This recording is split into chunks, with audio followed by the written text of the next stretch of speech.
Hi friends, welcome to my channel tours and travels by Madhavi.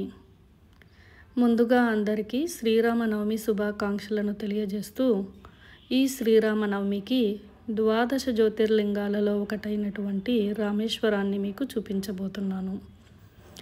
ఇందాక మనం చూసినది పడమర గోపురమైనటువంటి రామేశ్వరం, కానీ మనము తూర్పు గోపురం ద్వారా దర్శనానికి వెళ్ళవలసి ఉంటుంది. తూర్పు గోపురానికి వెళ్ళే దారిలోనే ఈ సముద్ర తీరాన్ని కూడా చూడబోతూ ఉన్నాము. ఈ సముద్ర తీరాన్ని చూసుకుంటూ కాస్త ముందుకు వెళ్తే స్నానాల గట్ట కనపడుతుంది. అక్కడ ముందుగా రామేశ్వరంకి వెళ్ళే ముందరగా ఈ సముద్ర నీటిలో స్నానాలను ఆచరించి తరువాత దైవ దర్శనానికి వెళ్తారు. పురాణాల ప్రకారం రామేశ్వరం నుండి కాశీకి, కాశీ నుండి రామేశ్వరానికి ఒక సంపూర్ణ యాత్ర చేయాలి అంటే రామేశ్వరంలోని ఇసుకను తీసుకువెళ్ళి కాశీ గంగలోను, కాశీలోని గంగను తీసుకొచ్చి రామేశ్వరంలో ఉన్న రామేశ్వరునికి అభిషేకం చేస్తే అది సంపూర్ణ యాత్ర అని అంటారు. ఈ సంపూర్ణ యాత్ర చేయాలి అంటే ముందుగా ఇప్పుడు చూస్తున్నటువంటి ఈ స్నానాల గట్టలో స్నానం చేసి ఇక్కడ ఉండేటువంటి ఇసుకను తీసుకువెళ్ళి కాశీ గంగలో కలపాలి. కాశీలోని గంగను తీసుకొని వచ్చి ఈ రామలింగేశ్వరునికి అభిషేకం చేస్తే సంపూర్ణ యాత్ర అని అంటారు.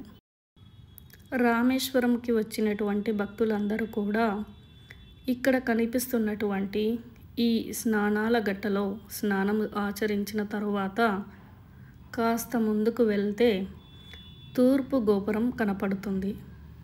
ఆ తూర్పు గోపురం నుండే రామలింగేశ్వరుణ్ణి మనము దర్శించుకోవాలి. రామేశ్వరంలో అక్కడక్కడ మీకు గోవులు కనపడుతూ ఉంటాయి. వాటికి మీరు ఆహారాన్ని ఇచ్చినట్లయితే ఎంతో పుణ్యాన్ని చేసుకొని ఉంటారు అని ఇక్కడి వారి నమ్మకం. మీరు చూస్తున్నటువంటి ఈ పుణ్య దంపతులు కాశీ రామేశ్వర యాత్రను కంప్లీట్ చేసుకొని ధనుష్కోటికి వెళ్ళబోతున్నారు. మనము ముందుకు సాగి ఈ రామేశ్వరం టెంపుల్ని చూస్తాము.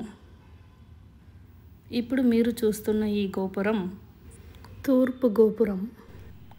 ఈ గోపురం ద్వారానే అందరూ దైవ దర్శనానికి వెళ్ళాల్సి ఉంటుంది.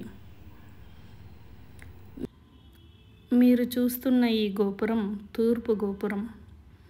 తూర్పు గోపురంతో పాటు సూర్య భగవానుని కూడా మీరు దర్శించుకోవచ్చు. ఎంత అందంగా సూర్య భగవానుని యొక్క కిరణాలు పడుతూ ఉన్నాయో చూడండి. ఇప్పుడు మీరు చూస్తున్న ఈ ద్వారం ద్వారా మీరు ముందుకు వెళ్ళవలసి ఉంటుంది. ఇది ముఖద్వారం.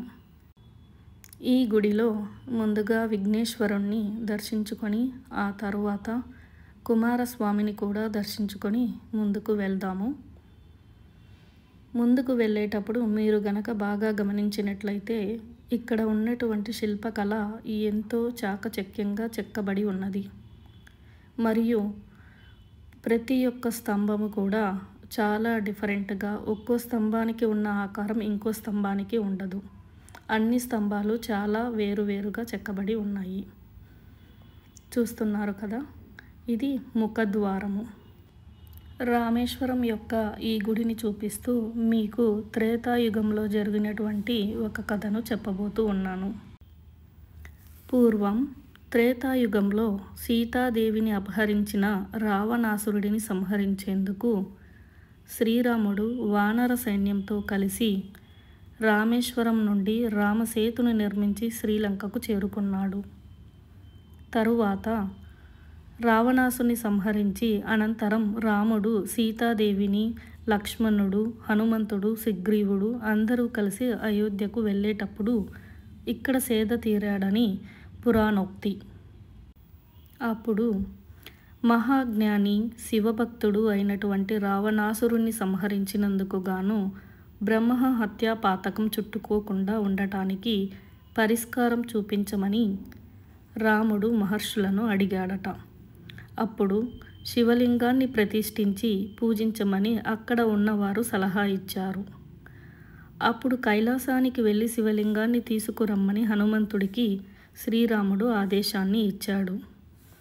అయితే బయలుదేరి వెళ్ళిన హనుమంతుడు ముహూర్త సమయానికి రాలేకపోవచ్చు. అప్పుడు ఆ సమయం దగ్గర పడుతున్నా రాలేదనేసి సీతాదేవి ఇక్కడ ఉన్నటువంటి సముద్రపు ఒడ్డున ఇసుకతో శివలింగాన్ని తయారు చేసిందట. ఆ శివలింగానికే రాముడు పూజలు చేశాడట. ఆ తరువాత శివలింగంతో వచ్చిన హనుమంతుడు ఈ విషయాన్ని తెలిసి అలిగాడని, రాముడు రెండింటినీ ప్రతిష్ఠించాడని, అంతేకాకుండా ముందుగా హనుమంతుడు ప్రతిష్ఠించినటువంటి శివలింగాన్ని పూజించిన తరువాతే సీతమ్మ వారు చేసినటువంటి శివలింగాన్ని దర్శించుకుంటారు అని ఇక్కడి వారు చెబుతారు. చూస్తున్నారు కదా, ఇతర సమయంలో కనుక వచ్చినట్లయితే ఈ క్యూలన్నింటినీ దాటుకుని వెళ్ళి మరీ మీరు దర్శించుకోవాల్సి ఉంటుంది. అలా కాకుండా మధ్యాహ్నం వేళలో కనుక వచ్చినట్లయితే మీరు నేరుగా దైవ దర్శనానికి వెళ్ళవచ్చును. మొదటగా రామలింగేశ్వరుణ్ణి దర్శించుకొని ఆ తరువాత అమ్మవారిని కూడా దర్శించుకొని ముందుకు వెళ్దాము. ఇలా ముందుకు వెళ్తూ ఉండగా మీకు కొన్ని బావులు కనపడతాయి. కానీ రామేశ్వరంలో మొత్తం 64 బావులు ఉంటాయి. వాటిలో ఈ ఆలయంలో ఉన్న 22 అతి ప్రధానమైనవిగా చెబుతారు. రావణ సంహారం తరువాత రాముడు అమ్ముల పొదిలో మిగిలిన 22 బాణాలతో ఇక్కడ 22 బావులని సృష్టించాడని పండితులు చెబుతారు. ఇక్కడకు వచ్చిన భక్తులు మొదట సముద్రపు ఒడ్డున అగ్ని తీర్థంలో స్నానం చేసిన తరువాత ఆలయం లోపలికి వెళ్తారు. ఇప్పుడు మీరు చూస్తున్నది అష్టమహాలక్ష్ములను. ఈ గుడిలో అష్టమహాలక్ష్ములు కూడా కొలువై ఉన్నారు. వీరిని కూడా దర్శించుకొని ఆ బావుల గురించి తెలుసుకుందాము. ఇలా ముందుకు వెళ్తూ ఉంటే మీకు 22 బావులకు వెళ్ళే దారి కనబడుతుంది. ఈ బావులను ఇలాగే లోపలికి వెళ్తే 22 బావులు కనపడతాయి. 22 బావుల నీటిలో స్నానం చేసినట్లయితే పుణ్యఫలం దక్కుతుందని ఇక్కడి వారి నమ్మకం. చాలామంది ఈ 22 బావులలోని నీటితో తలపై నీళ్లు పోపించుకొని పుణ్యఫలాన్ని పొంది ఆ తరువాత దైవ దర్శనానికి వస్తారు. సముద్రపు నీటి స్నానం అయిన తరువాత ఈ బావుల ద్వారా ముందుకు వచ్చి ఆ బావుల దగ్గర స్నానాలను ఆచరించి దైవ దర్శనానికి వస్తారు. ఈ గుడిలో 108 శివలింగాలని కూడా మనము చూడవచ్చును. పవిత్ర స్నానం చేసిన తరువాత భక్తులు మొదటగా హనుమంతుడు తెచ్చిన శివలింగాన్ని దర్శించుకుంటారు. ఆ తరువాత జ్యోతిర్లింగానికి పూజలు చేస్తారు. శివలింగాల దర్శనం పూర్తయిన తరువాత పర్వతవర్ధినిగా పూజలు అందుకుంటున్నటువంటి పార్వతీదేవి ఆలయానికి వెళ్తారు. ఇక్కడ మీరు పార్వతీ అమ్మవారిని దర్శించుకుంటారు.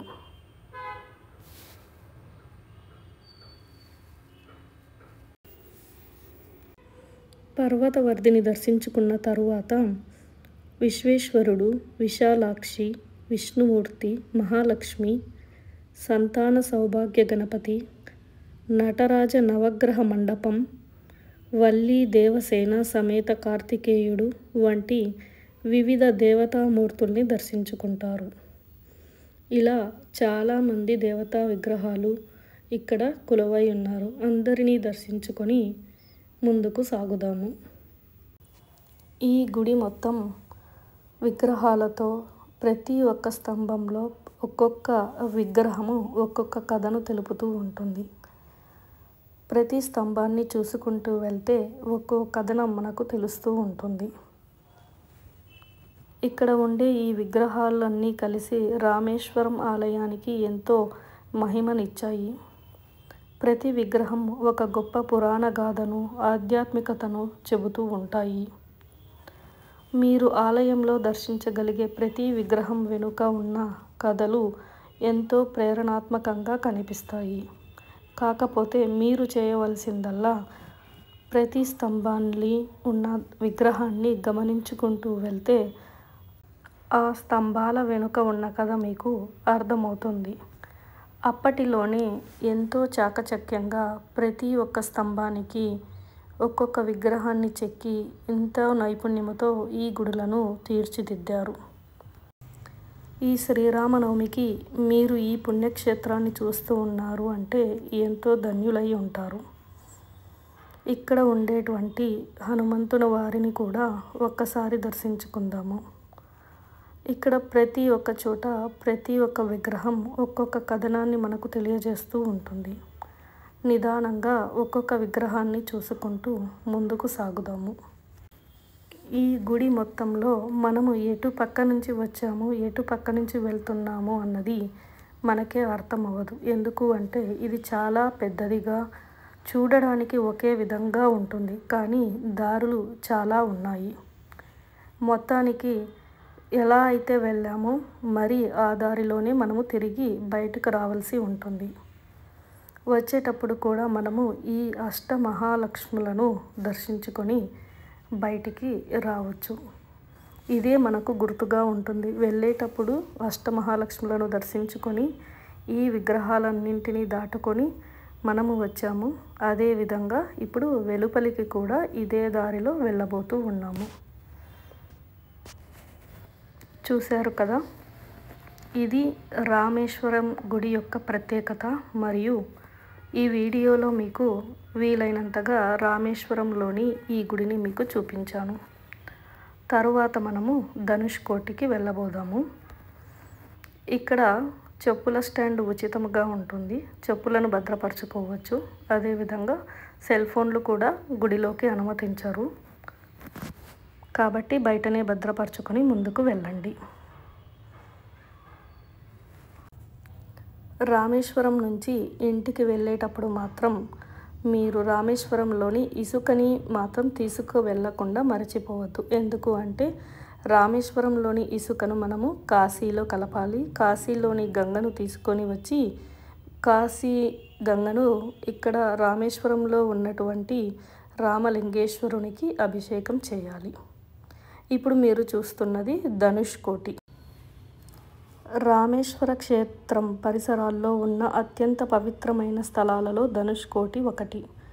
ఈ ధనుష్కోటి అనే పేరు ఏ విధంగా వచ్చిందంటే స్వయంగా ఎంతో విశిష్టతను కలిగి ఉంది. ఇది 2 పదాల నుండి ఏర్పడి ఉంది. ధనుష్ అంటే ధనస్సు, కోటి అంటే చివర, అంటే శ్రీరాముని ధనస్సు చివరి భాగం ఉన్న స్థలంగా భావించవచ్చును. ఇక్కడ హిందూ మహాసముద్రం, బంగాళాఖాతం 2 కలిసి ఉంటాయి. మీరు బాగా గమనిస్తే నీరు ఒక్కటి అయినప్పటికీ కూడా 2 రకాలుగా కనబడుతూ ఉంటుంది. ధనుష్కోటి ఒక అందమైన తీర ప్రాంతం. ఇది భారతదేశ దక్షిణ తూర్పు ముగింపు భాగంలో ఉంది. 1964లో వచ్చిన ఘోర తుఫాను ధనుష్కోటి గ్రామాన్ని పూర్తిగా ధ్వంసం చేసింది. అప్పటి నుండి ఇది భౌతికంగా మరెక్కువ శాశ్వత నివాసం లేని ప్రాంతంగా మారింది. అయినా కూడా ఈ స్థలం పరమ పవిత్రమైనదిగా భావించబడుతూ యాత్రికులను ఆకర్షిస్తుంది. ఈ ధనుష్కోటి ఆధ్యాత్మికత తీర్థయాత్ర కూడా. ఇది పుణ్యనదుల సమాగ సంగమంగా భావించబడి ఉంటుంది. హిందూ సంప్రదాయాలలో ఇక్కడ సముద్ర స్నానం చేస్తే పాపాలన్నీ తొలగిపోతాయని నమ్మకం. చాలామంది భక్తులు రామేశ్వరం తీర్థయాత్ర చివరిగా ధనుష్కోటికి వెళ్ళి సముద్రంలో స్నానం చేసి తమ యాత్రను సంపూర్ణం చేసుకుంటారు. ఇప్పుడు మీరు చూస్తున్న ఈ రాయి రామసేతుకు ఉపయోగించినటువంటి రాళ్ళు. అవి నీటిలో తేలియాడుతూ ఉంటాయని, అటువంటి రాళ్ళనే అప్పుడు రాముడు రామసేతును నిర్మించడానికి ఇక్కడ ఉపయోగించి సేతుని నిర్మించాడని ఒక కథనం. మొత్తానికైతే ఈ సంవత్సరం మహాకుంభమేళా రావడం వల్ల కాశీ రామేశ్వర దర్శనంతో పాటు ధనుష్కోటిని కూడా దర్శించుకొని మన యాత్రను సంపూర్ణం చేసుకున్నాము. అందరికీ ధన్యవాదాలు.